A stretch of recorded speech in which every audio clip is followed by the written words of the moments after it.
हैं और जिस केमिस्ट्री का जिक्र हमारे मेहमान कर रहे थे स्टूडियो में, आपको दृश्य में दिखाई दे रही है। आप देखिए कितने सहज तरीके से दोनों गले मिल रहे हैं, हाथ से हाथ मिलाते हुए, दिल से दिल मिलाते हुए। और इस वक्त जंतर और मंतर, अजय, ये जंतर मंतर की दृश्य जंतर मंतर यूनेस्को का हेरिटेज साइट और शोभा यात्रा। अगर मैं इसको हेरिटेज टूर कहूँ तो ये गलत नहीं होगा। आप देखें यहाँ से जंतर मंतर से निकल करके सांगनारी गेट तक जाएंगे, हवा महल में बीच में स्टॉप ओवर है, उसके बाद मसाला चाय का आनंद लेंगे और फिर बायलेटरल। तो ये एक सॉफ्ट डिप्लोमेसी जिसकी हम लगातार चर्चा कर रहे थे, एकदम कोई हार्ड टॉक्स नहीं, आतंकवाद के मुद्दे पर बातचीत नहीं।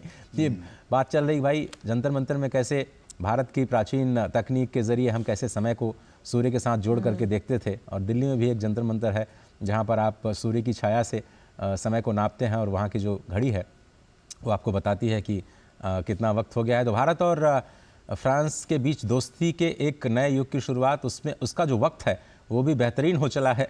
और इन तस्वीरों के ज़रिए दो महाशक्तियाँ अगर हम कहें पूरी दुनिया की, तो इस वक्त अपने साझे हितों को पूरी दुनिया के सामने रखने के लिए ख़ास तौर पर सांस्कृतिक तौर पर और हेरिटेज डिप्लोमेसी के ज़रिए इस वक्त बिल्कुल तैयार अगले मैग्निफिसेंट रोड शो के लिए।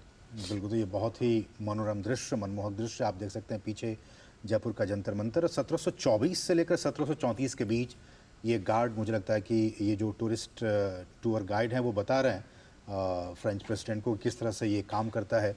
हम आपको बताते हैं अपने दर्शकों को कि 1724 से लेकर 1734 के बीच इसका निर्माण किया गया था। खगोलीय वेधशाला इसे कहा जाता है और ये यूनेस्को की विश्व धरोहर सूची में भी शामिल है। और यहाँ अगर आप जाएं तो यहाँ बहुत ही 14 प्रमुख यंत्र हैं जो कि समय मापने, ग्रहण की भविष्यवाणी करने, किसी तारे की गति और स्थिति, सौरमंडल के ग्रहों, इन तमाम चीज़ों के बारे में आप यहाँ पे जानकारी हासिल कर सकते हैं। और प्रधानमंत्री ने इस जगह को चुना ताकि भारत किस तरह से अपने ऐतिहासिक तौर पर भी इन चीज़ों में काफ़ी काम किया है। शून्य का आविष्कार भारत में हुआ, आर्यभट्ट ने किया, और किस तरह से आर्यभट्ट की ये धरती और वेधशाला, इन तमाम चीज़ों को मद्देनज़र रखते हुए भारत अपने विरासत को भी साथ लेकर चल रहा है, आधुनिकता को भी साथ लेकर चल रहा है। आज जिस प्रांगण में इस वक्त दोनों नेता खड़े हैं, विश्व के दो दिग्गज नेता, और हमारे साथ हमारे सहयोगी भी लगातार बने हुए। अमृतपाल, अमृत, जिस बैकड्रॉप में दोनों नेता खड़े हैं वो जंतर मंतर है जयपुर का। जैसा कि हमने कहा कि हमारे पास विरासत भी है, आधुनिकता भी है, दोनों को हम साथ साथ लेकर चल रहे हैं। कैसे देखा जाए इसको? देखिए, इसका सिंबलिज्म यही है कि प्रधानमंत्री एक तो जयपुर को यूज करना, भारत सिर्फ दिल्ली तक विकसित मतलब सीमित नहीं है। भारत बहुत बड़ा है, इसकी डाइवर्सिटी बहुत है और भारत अपने आप में एक बहुत डाइवर्स और सुंदर मुल्क है। उसके अलग वाइब्रेंसी, अलग अलग हिस्सों की अलग अलग वाइब्रेंसी है, उसके कलर्स हैं। राजस्थान तो अपने आप में बहुत कलरफुल है। यहाँ के लोग, यहाँ की विरासत, यहाँ के किले, यहाँ के महल, यहाँ की जो एक रॉयल्टी का जो आर्टिफैक्ट्स हैं और उस एज के, पर उसके साथ उस जमाने की जो एक साइंटिफिक टेम्पर, जंतर मंतर को यूज करना कि साइंटिफिक टेम्पर, ओल्ड जो हमारी सिविलाइजेशन एथॉस थी उसमें स्टीपनेस था। तो जंतर मंतर को आज फ्रेंच प्रेसिडेंट को उसका एक गाइडेड टूर देना और वहाँ उनको रिसीव करना, जबकि वो मुख्य अतिथि बन के आए हैं गणतंत्र दिवस की परेड में। तो ये उसकी सिंबलिज्म ये है असली।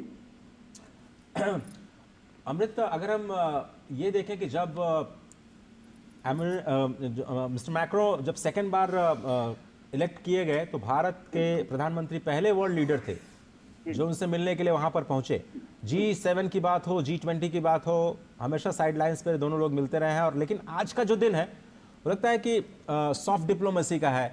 बातें हेरिटेज को लेकर के होंगी, संस्कृति होगी, और मुझे लगता है फ्रांस भी एक प्राचीन संस्कृति है और इमैनुअल मैक्रो भी भारत की प्राचीन संस्कृति को देख करके उनके मन में भी विचार आ रहा होगा कि कितनी समृद्ध विरासत रही है भारत की।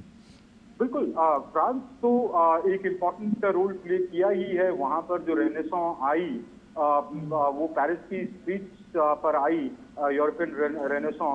और आज ये दिखाना, मैं इनफैक्ट अपने कैमरामैन को कहूंगा कि अगर आपको दिखा पाएं जहां मैं इस वक्त मौजूद हूं, जहां अभी थोड़ी देर में प्रधानमंत्री जब जंतर मंतर से निकलेंगे और राष्ट्रपति मैक्रोन और प्रधानमंत्री एक रोड शो करते हुए सड़कों पर एक ओल्ड सिटी की, जो वॉल सिटी की सड़कों पर यहाँ पर आएंगे हवा महल पर।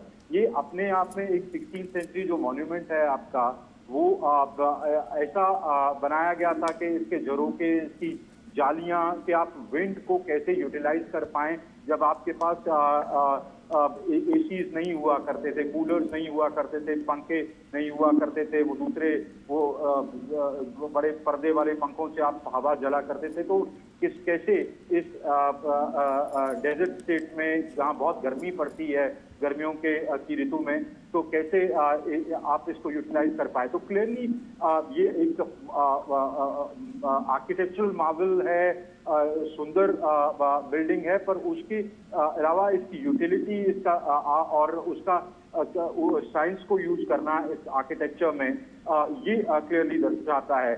तो प्रधानमंत्री, आपने सही कहा कि ये वाला पार्ट जो है, पहले उनको रिसीव करना, उनका आमिर फोर्ट जाना, और फिर उनको जंतर मंतर पे रिसीव करना, फिर ओल्ड सिटी, जिसको जो पिंक सिटी है, गुलाबी शहर है, ओल्ड जयपुर, उसमें रोड शो करना।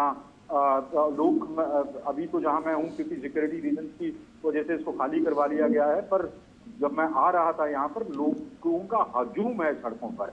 जैसे पुराने वर्ल्ड सिटी नहीं होते, छोटे छोटे घर हैं, उनके झरोखे हैं, अपनी बालकनीज पे खड़े हैं लोग देखने के लिए, एक झलक पाने के लिए दोनों लीडर्स की। तो शहर में उत्सुकता है। फिर शाम को जब आरामबाग पैलेस में ये रात्रि भोज के लिए मिलेंगे, तो वहाँ दोनों लीडर्स की जो सब्सटैंशियल मुद्दे हैं उन पर करीब 1 घंटे की बातचीत होगी।